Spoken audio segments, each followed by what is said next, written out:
There's a single definition of success.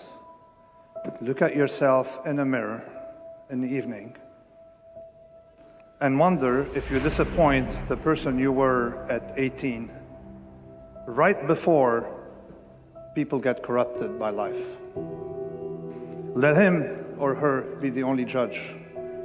Not your reputation, not your wealth, not your standing in a community, not the decorations on your lapel.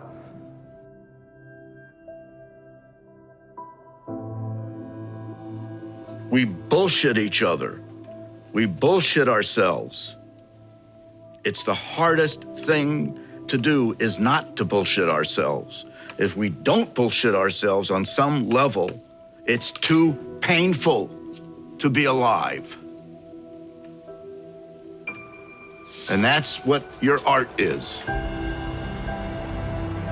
Your art is telling the truth in ways that you can't in life.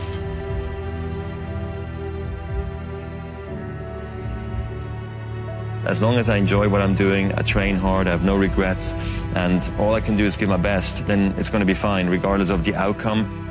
It's important for me to actually hear criticism sometimes, you know, because I think that's what makes me a better player.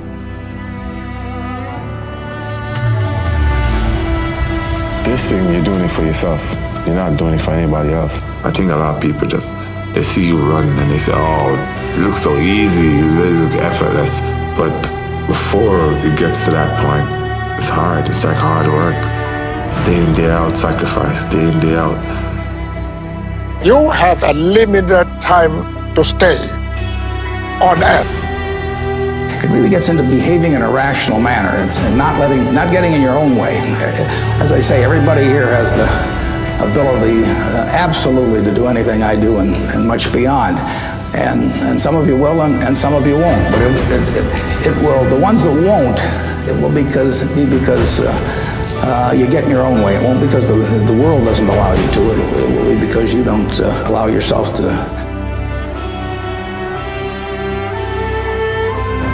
The indomitable will, if you have a belief, you can do something.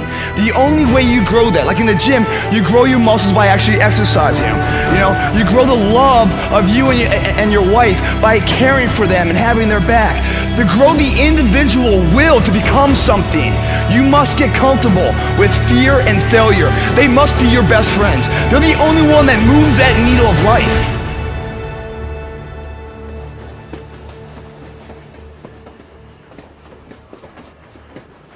Really liking what you do, whatever area that you get into, given that, you know, even if you're the best, there's always a chance of failure.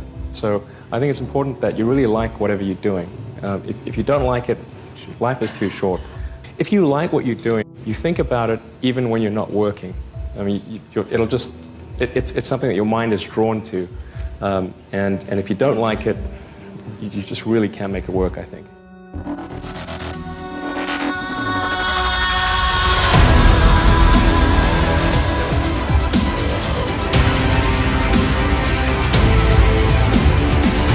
If you run with people much faster than you, all right, yeah, you might come in last every single time, but your time will be better because they're making you run all the faster. They're making you dig down just a little bit more. It doesn't matter that you won, your time is faster. I'm the most artistic, I have the prettiest footwork, the prettiest face. There'll never be another fighter like me.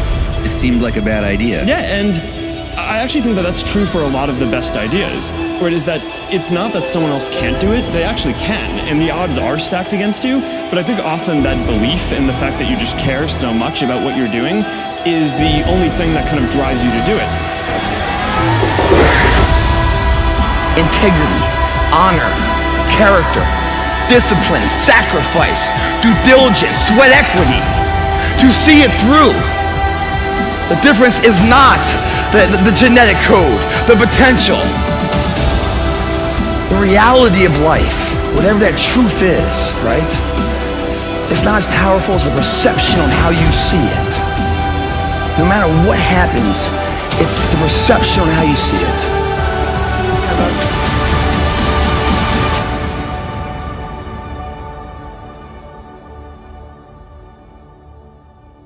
There's no rush. Build for the long term, guys. You don't need stuff right now. Do things that make you happy. Go talk to 90-year-olds. They regret. They talk about regret. I wish I did. Literally, inevitably, I do this. I wish is the opening line.